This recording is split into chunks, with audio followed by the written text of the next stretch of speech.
So I'm delighted to be joined now by Maxwell Marlow, the Director of Policy at TYI Strategy Limited. And I'm very excited to talk to you today, Maxwell, because you've just published a fascinating new report titled Small Changes, Big Rewards, Ensuring Planning Connects with Mobile Infrastructure Ambitions, which is all about mobile connectivity. The paper was funded by Mobile UK, but let's start with the basic problem. So what is the problem with mobile connectivity in this country? I'm guessing, based on my own lived experience, it's pretty terrible. It's really poor, James. Yeah, thanks for having me.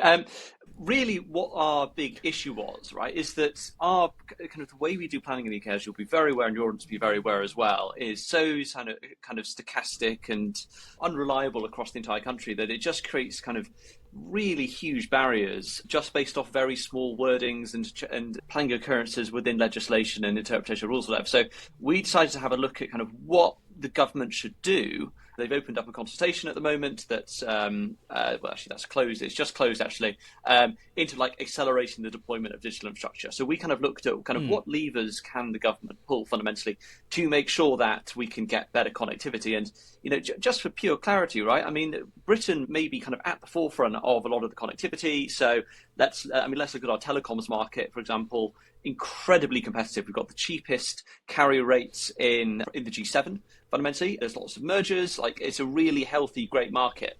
The problem is, though, the actual digital infrastructure surrounding that is entirely kept behind the planning door. So if you look at like 5G mass per 100,000 people, you know, London is like 6.6, which is like all the way down the bottom of the list. So it kind of has the same connectivity in terms of mass as Sheffield does, right? Which isn't to say Sheffield shouldn't have great connectivity. Of course, the entirety of the UK should. But when you look at London, you're like, this is supposed to be an apex AAA city. This is literally the you know, the most prosperous city in Europe. Why does it have such low connectivity? I mean, just to, you know, basically to put a number on that, the average person in London is going to have 150 megabytes a second, right, connectivity, which is nothing. When you look all over the world, it ranks somewhere around, you know, 50 or 60 globally. And so we did all this analysis. We looked at kind of how much investment's going in, what the market's like. It's all going in. Like, these operators really want to invest, and they've got the money to do so. But what's the big problem? Planning. It's all about planning once again.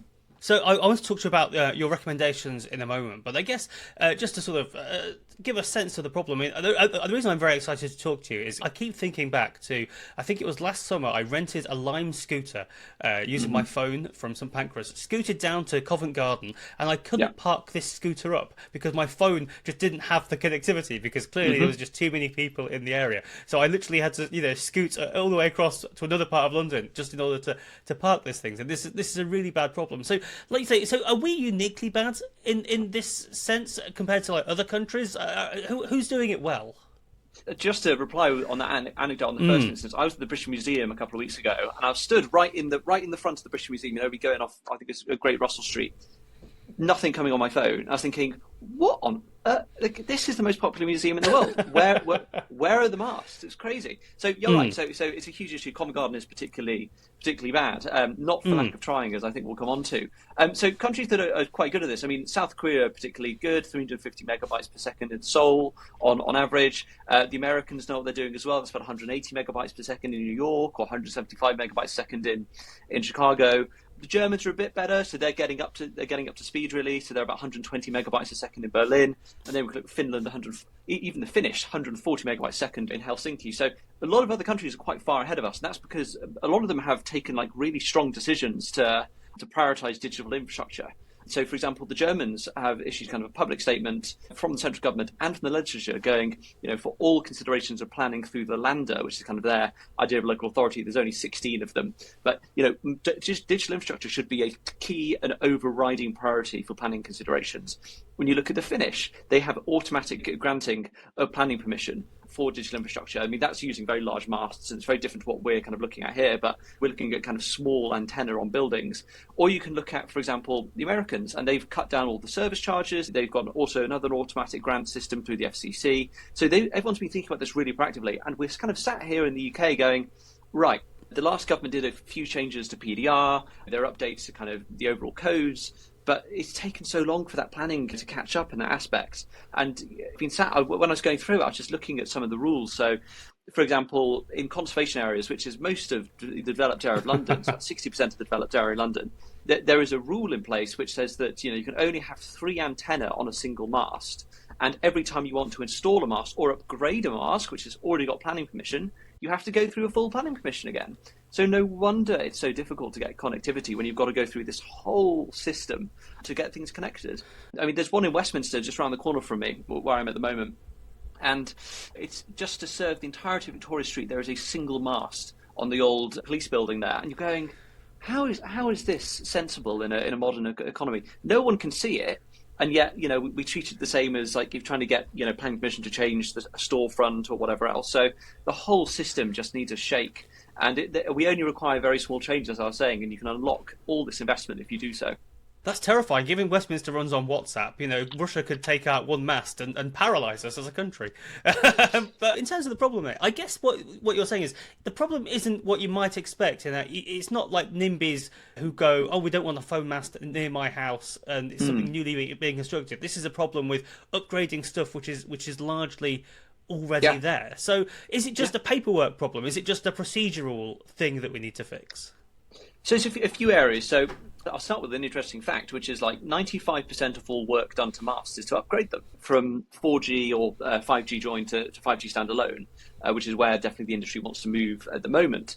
And we can see that's got really good outcomes. But that's 95% of all the work. So when you're looking at a lot of the planning permissions for this, it's really annoying because you're going, right, so the council have already said we can have a mast there, but I need to go back to the council in order to go through a full planning permission in order to stick another few antenna on the mast. It doesn't make any sense because the structure's not changing. So there's a few things we're looking at here. So there's permitted development rights, so upgrading that, making that a little bit more up to date. I mean, the reference I always use when talking about this is it's like King Canute, really. Stood there at the shores, commanding the ocean to go back. It's a bit like how the government treats some of the planning around this. They're trying to legislate for physics. It's like, if you've only got 3 antennas worth of connection, guess what? Your connection's not going to be as good as if you had 8, but it doesn't really make a difference. So there's that area. So increasing just very small changes to the size, the width, the breadth of what's allowed to be PDR'd, fundamentally. Another thing which is very interesting as well is the NTQ regime, so notice to quit. So if you're a building owner or you're a developer and there's already a mast on your building, you have to basically tell the telecoms company, hi, I want to change the use case of the building. You've got 18 months at that point to move it. Now, 18 months, if you're doing development, that's nothing. That's no time at all. So if you're a big telco, you've got to go out, you've got to do site surveys, you've got to make sure all the electricity works in the area because these are very power hungry, obviously being huge emitters of harmless radiation, I should say. You've got to find whether or not the building's tall enough, you've got to source the equipment, all of this very complicated work, and also get planning permission to put up the mast in the first place. You've got to do all that in 18 months. So often it doesn't work. It often knocks out entire networks because they're all connected. So we would just want that to be extended to 36 months, which I think is completely sensible for developers, just to give that sort of heads up.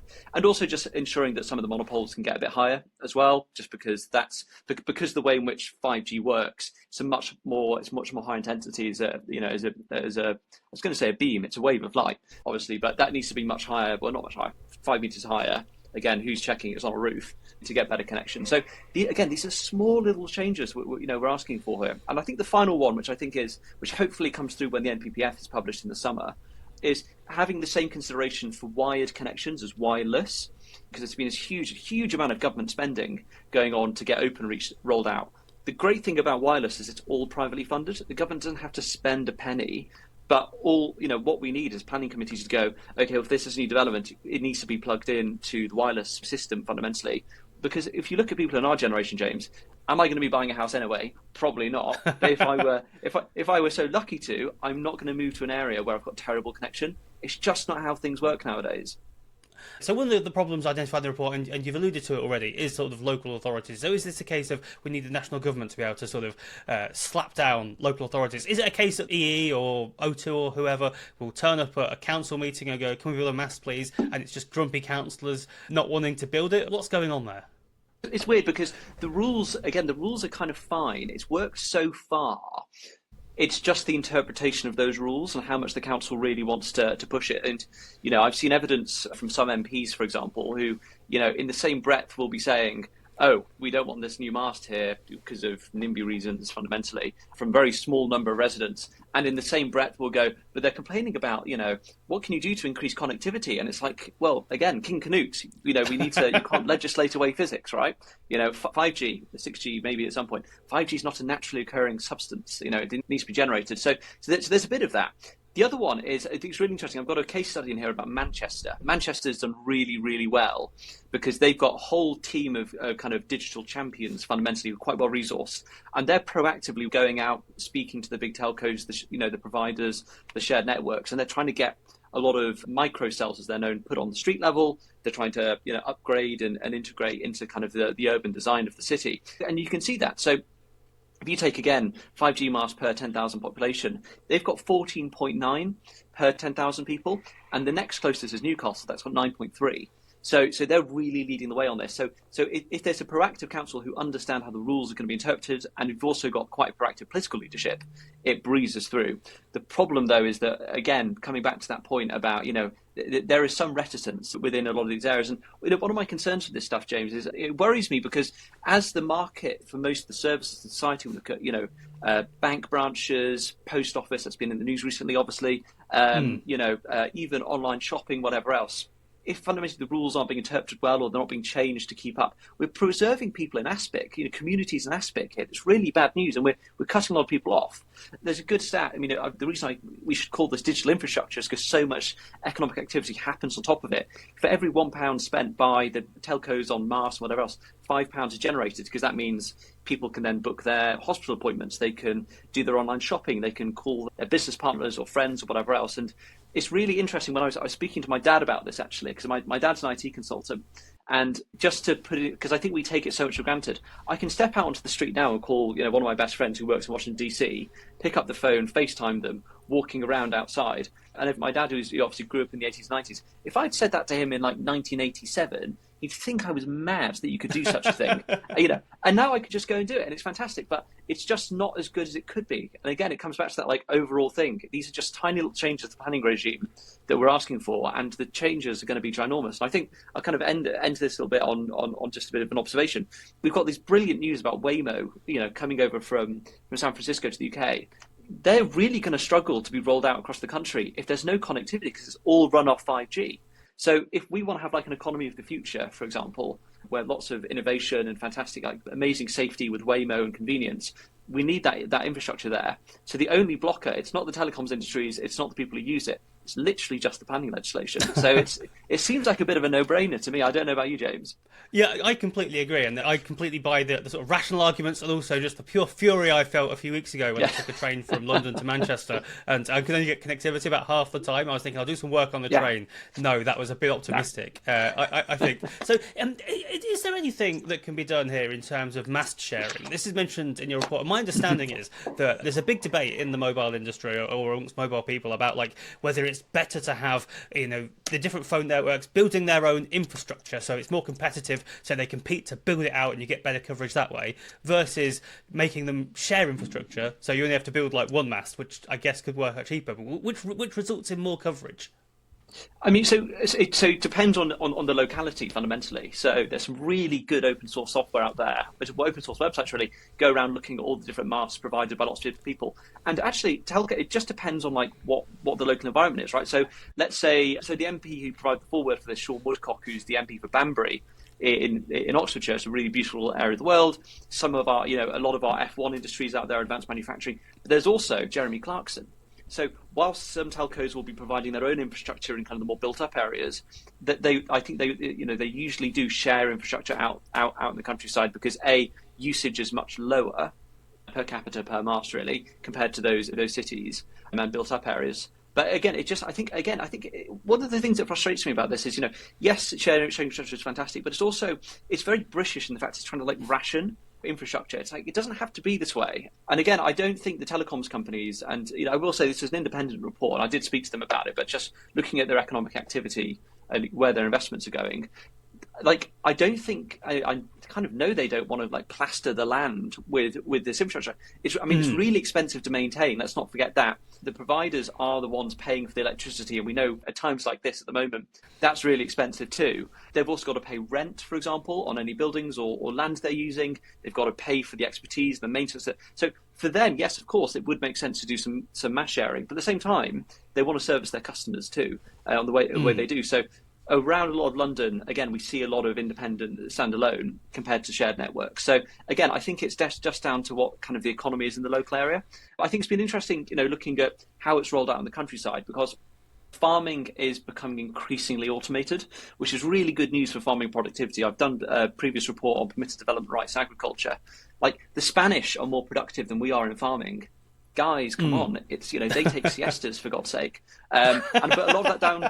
Exactly, it's mad, but a lot of that's down to capital spending, and that relates again to digital infrastructure. So Jeremy Clarkson, for example, has these. If you've watched Clarkson's farm, he's got these kind of AI integrated things around his cattle or his sheep or whatever else to keep them either in bound or just let them know when there's a birth happening, whatever else. Can't do that without infrastructure. Right? You can't do that with digital infrastructure. And I saw a really cool thing. And if you're, as I know you are, James, part of the abundance movement, there's some really cool stuff coming out of America, which we're hopefully going to bring over here, which is you're managing to get rid of pesticides and herbicides in farming. And you basically strap a NVIDIA-powered GPU on the front, and it scans the ground and fires laser beams into the soil to kill off these pests. It's amazing, right? Again, you can't do that without 5G, and hopefully in the future 6G, who knows? But this sort of stuff is all kind of fermenting in the background, and I'm worried we're just going to let it slip if we don't upgrade these rules quick enough. And again, they're not big changes we're asking for. The farming thing I find fascinating. On the show a few weeks ago, Martin, he talked about, he's done a lot of detailed research into the British wine industry, spent a lot of time really doing the hard yards, studying British wine and how it's all basically done with robots. There was one, he visited one place that was like 4 people running this enormous winery, basically. Anyway, so this all sounds good to me. All the recommendations you're making sound eminently sensible, like things we should be doing that will increase connectivity. So I guess my next question is, why hasn't this happened yet? Why is this a problem? Is there a good faith critique or pushback against why we shouldn't make these changes? Or is this just like the accrual of various regulations that nobody's really thought of from a strategic point of view? I think it's the latter. I mean, I've sent this paper around to lots of different people in Westminster, and basically everyone's come back to me and gone, why haven't we done this? So I sent it to a friend of mine who's a Tory advisor.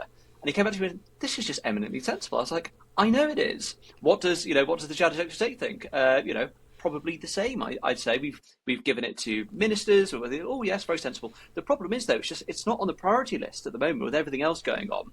And so what I've done in kind of the annex at the back, I've taken the liberty of writing out for the minister and the civil servants actually just what needs to go into a statutory instrument in order to update the legislation. Because again, we're not asking to get rid of anything really, which is actually just upgrade it, which I think, again, my big concern usually, and I've been doing YIMBY stuff for years, and so have you, James, and your audience may be familiar with a lot of the work that maybe I've been doing or whatever else. One of my big concerns with the YIMBY movement is asking to basically just torch the Town and Country Planning Act and then kind of going, what do we replace it with? I'm not sure. So until that point of where we can come to kind of rethinking the entire system, which is a more of an academic exercise coming up in the future, all I'm just asking is just changing a few words, changing a couple of numbers in the legislation, and that's it, really. So, but again, it's just not on the list of priorities at the moment. So the government have worked quite hard to launch a consultation. They're doing a lot of engagements. I know the minister, I think last week, held a few roundtables with